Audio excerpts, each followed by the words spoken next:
mheshimiwa wetu, Mheshimiwa Isoro North, Mheshimiwa Samuel Wema, Mheshimiwa Mbure ya Bure, viongozi MCS, Baba Bishop na kanisa nzima la JSPR. Bwana Yesu asifiwe.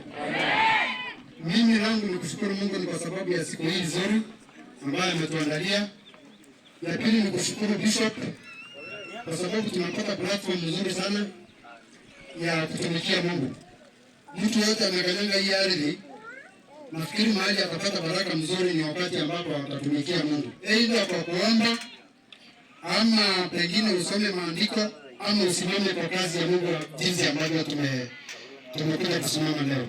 Kwa hivyo sina mengi ila ni kuwakaribisha wageni ya kwamba karibuni Ngaramara Road na tuendelee na hiyo kazi.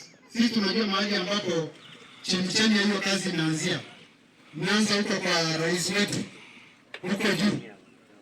Na hapa nafikiri hawezi kuja kuongea maneno ya kuulizana maneno ya two term. Hiyo mimi nasema without fear of contradiction.